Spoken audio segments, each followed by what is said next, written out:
ಆಕಾಶವಾಣಿ ಮೈಸೂರು. ಸಾಧಕರ ಸೋಪಾನ. ಲೇಖನ ಹಾಗೂ ಪ್ರಸ್ತುತಿ ಟಿಎಸ್ ಗೋಪಾಲ್. ಪ್ರಾಯೋಜಕರು ಸಹಬಾಳ್ವೆ, ಬೆಂಗಳೂರು. ಸ್ವಾತಂತ್ರ್ಯ ಪೂರ್ವ ಕಾಲದಲ್ಲಿ ಶ್ರವಣಬೆಳಗೊಳ ಹಿತ್ತಾಳೆ, ತಾಮ್ರಲೋಹದ ಪಾತ್ರೆಗಳ ತಯಾರಿಕೆಗೂ ಹೆಸರುವಾಸಿಯಾಗಿತ್ತು. ಅಲ್ಲಿಂದ ಪಾತ್ರೆ ಪಡಗಗಳನ್ನು ಗಾಡಿಗಳಲ್ಲಿ ತುಂಬಿಸಿಕೊಂಡು ವ್ಯಾಪಾರಿಗಳು ಊರೂರು ತಿರುಗುತ್ತಾ ಮಾರಾಟ ಮಾಡುವರು. ಹಾಗೆ ತಿರುಗುತ್ತಾ ಸಕಲೇಶಪುರಕ್ಕೆ ಬಂದಾಗ ಮನೆಯೊಂದರ ಕೋಣೆಯಲ್ಲಿ ಸರಕುಗಳನ್ನು ಸಂಗ್ರಹಿಸಿ ಇಡುತ್ತಿದ್ದರು. ಅಲ್ಲೇ ಎದುರಿನ ಬಯಲಲ್ಲಿ ಗಾಡಿಗಳನ್ನು ನಿಲ್ಲಿಸಿ ಅಡಿಗೆ ಮಾಡಿಕೊಂಡು ರಾತ್ರಿ ಕಳೆಯುವರು. ಅವರಲ್ಲಿ ಕೆಲವರು ಸೊಗಸಾಗಿ ಹಳ್ಳಿಯ ಹಾಡುಗಳನ್ನು ಹಾಡುತ್ತಿದ್ದರು. ಅವರು ಬಿಡಾರ ಹೂಡಿದ್ದ ಮನೆಯ ಬಾಲಕನೊಬ್ಬ ಬಲು ಆಸಕ್ತಿಯಿಂದ ಆ ಹಾಡುಗಳನ್ನೆಲ್ಲ ಆಲಿಸುತ್ತಾ ತಾನೂ ಕಲಿತು ಬಿಟ್ಟ.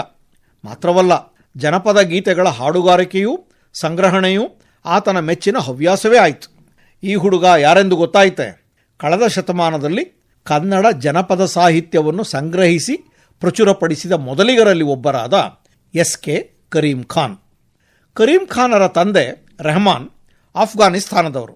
ಕಾರಣಾಂತರದಿಂದ ಭಾರತಕ್ಕೆ ಬಂದವರು ಇಲ್ಲಿಯೇ ಉಳಿಯುವಂತಾಯಿತು. ಕರೀಂ ಖಾನರ ತಾಯಿಯ ತವರು ಅರಬ್ ದೇಶ. ಆಕೆಯ ಪೋಷಕರು ಭಾರತದಲ್ಲಿ ಇರುವಾಗ ಇವರು ಜನಿಸಿದರು. ಈ ಅನ್ಯದೇಶೀಯ ಮೂಲದ ಕುಟುಂಬ ನೆಲೆಸಿದ್ದು ಹಾಸನ ಜಿಲ್ಲೆಯ ಸಕಲೇಶಪುರದಲ್ಲಿ. ಕರೀಂ ಖಾನರ ಜನನ, ಬಾಲ್ಯ, ಪ್ರಾಥಮಿಕ ಶಿಕ್ಷಣ ಎಲ್ಲವೂ ಆದದ್ದು ಸಕಲೇಶಪುರದಲ್ಲೇ. ಬಡತನದ ದೆಸೆಯಿಂದಾಗಿ ಕರೀಂ ಖಾನರ ಶಿಕ್ಷಣ ಪ್ರೌಢಶಾಲೆಯನ್ನು ದಾಟಿ ಮುಂದುವರಿಯಲಿಲ್ಲ. ಆದರೆ ಅಲ್ಲೇ ಊರ ಹೊರಗೆ ತೋಟ ಮಾಡಿಕೊಂಡಿದ್ದ ಆಚಂಗಿ ನಾರಾಯಣ ಶಾಸ್ತ್ರಿಗಳೆಂಬ ವಿದ್ವಾಂಸರ ಶಿಷ್ಯನಾಗುವ ಭಾಗ್ಯ ಒದಗಿ ಬಂದಿತು. ಶಾಸ್ತ್ರಿಗಳು ಕರೀಂ ಖಾನರ ಶ್ರದ್ಧೆ, ಆಸಕ್ತಿಗಳನ್ನು ಮೆಚ್ಚಿ ತಮ್ಮ ಕನ್ನಡ ಸಂಸ್ಕೃತಗಳ ಪಾಂಡಿತ್ಯವನ್ನು ಧಾರೆ ಎರೆದರು. ಹೀಗೆ ಸ್ವಂತ ಆಸಕ್ತಿಯ ಜನಪದ ಸಾಹಿತ್ಯದೊಡನೆ ಗುರುವಿನ ಮೂಲಕ ಸಂಸ್ಕೃತ ಮತ್ತು ಹಳಗನ್ನಡಗಳ ಗ್ರಂಥಸ್ಥ ಸಾಹಿತ್ಯವೂ ಕರೀಂ ಖಾನರಿಗೆ ಕರಗತವಾಯಿತು.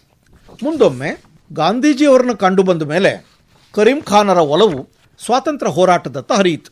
ಜನಪದ ಗೀತೆಗಳನ್ನು, ದೇಶಭಕ್ತಿ ಗೀತೆಗಳನ್ನು ಹಾಡುತ್ತಾ ಜನರನ್ನು ಬ್ರಿಟಿಷ್ ವಿರೋಧಿ ಚಳುವಳಿಯತ್ತ ಸೆಳೆಯುತ್ತಿದ್ದ ಕರೀಂ ಖಾನ್ ಈ ಕಾರಣಕ್ಕಾಗಿ 5-6 ಸಲ ಸೆರೆವಾಸವನ್ನು ಅನುಭವಿಸಬೇಕಾಗಿ ಬಂದಿತ್ತು. ಸಂಸಾರ ಬಂಧನಕ್ಕೆ ಒಳಗಾಗದೆ ಸಮಾಜಮುಖಿಯಾಗಿಯೇ ಉಳಿದ ಕರೀಂ ಖಾನರು ಚಿತ್ರರಂಗಕ್ಕೆ ಕಾಲಿಟ್ಟುದು ಜೀವನೋಪಾಯದ ಉದ್ದೇಶದಿಂದಲೇ. ರಾಜಕುಮಾರ ಪ್ರಮುಖ ಪಾತ್ರ ವಹಿಸಿದ ಸ್ವರ್ಣಗೌರಿ, ಜೀವನ ತರಂಗ, ಚಂದ್ರಕುಮಾರ, ಬೇವು ಬೆಲ್ಲ ಮೊದಲಾದ ಚಿತ್ರಗಳಿಗೆ ಚಿತ್ರಕಥೆ, ಸಂಭಾಷಣೆ, ಗೀತೆಗಳನ್ನು ಕರೀಂ ಖಾನ್ ರಚಿಸಿಕೊಟ್ರು. ಸ್ವರ್ಣಗೌರಿ ಚಿತ್ರಕ್ಕಾಗಿ ಅವರು ರಚಿಸಿದ ಗೀತೆಗಳು ಇಂದಿಗೂ ಚಿತ್ರರಸಿಕರಿಗೆ ಪ್ರಿಯವಾಗಿ ಉಳಿದಿವೆ. ಸ್ವಾತಂತ್ರ್ಯ ಹೋರಾಟಗಾರರಿಗೆ ಕೊಡಮಾಡುವ ವಿಶ್ರಾಂತಿ ವೇತನ ಸೌಲಭ್ಯವನ್ನು ಪಡೆಯಲು ನಿರಾಕರಿಸಿದ ಕರೀಂ ಖಾನರು ಬಡತನದಲ್ಲೇ ಜೀವನ ಸಾಗಿಸಿದರು. ಕರೀಂ ಖಾನರನ್ನು ಒಮ್ಮೆ ಮಾಸ್ತಿಯವರು ಹುಡುಕಿಕೊಂಡು ಬಂದರು. ಕಷ್ಟಕಾಲದಲ್ಲಿ ಅವರಿಗೆ ನೆರವಾಗಲೆಂದು ಸ್ವಲ್ಪ ಹಣ ಕೊಡಲು ಬಂದಿರುವುದಾಗಿ ಹೇಳಿದರು.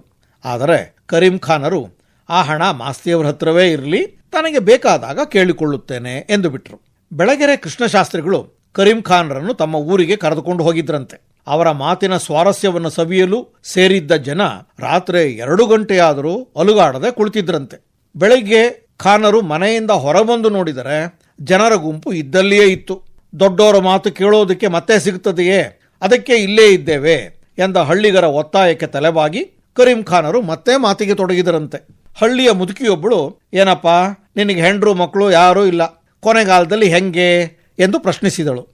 ಕರೀಂ ಖಾನರು ಅಲ್ಲಿ ಹಾರುತ್ತಿದ್ದ ಹಕ್ಕಿಗಳತ್ತ ಕೈತೋರಿ, ಅವಕ್ಕೆ ಯಾರಿದ್ದಾರೆ, ಸೂರ್ಯ ಚಂದ್ರರಿಗೆ ಯಾರಿದ್ದಾರೆ, ಜಗತ್ತನ್ನು ಆಳುವ ಶಕ್ತಿ ಒಂದಿದೆ, ನನ್ನೊಬ್ಬನ ಲೆಕ್ಕ ಏನು ಬಿಡು ಎಂದ್ರಂತೆ.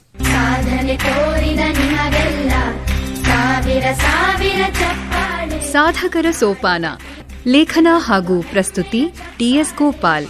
ಪ್ರಾಯೋಜಕರು ಸಹಬಾಳ್ವೆ, ಬೆಂಗಳೂರು. ಬೆಂಗಳೂರಿನ ಸಹಬಾಳ್ವೆ ಸೇವಾ ಸಂಸ್ಥೆ ಗ್ರಾಮೀಣ ಸರ್ಕಾರಿ ಶಾಲೆ ಬಡ ಮಕ್ಕಳಿಗೆ ಉಚಿತವಾಗಿ ಮೌಲ್ಯಾಧಾರಿತ ಸಮಗ್ರ ಶಿಕ್ಷಣವನ್ನು ನೀಡುತ್ತಿದೆ.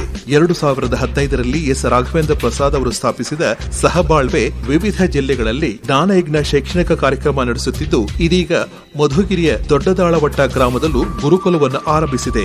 ವಾರಾಂತ್ಯದ ಭೋಜನ ಸೇರಿದಂತೆ ಗ್ರಾಮೀಣ ಮಕ್ಕಳಿಗೆ ಶೈಕ್ಷಣಿಕ ಸೌಲಭ್ಯವನ್ನು ಒದಗಿಸುತ್ತಿರುವ ಸಹಬಾಳ್ವೆಯೊಡನೆ ಕೈಜೋಡಿಸಲು ಸಂಪರ್ಕಿಸಿ 9919963226.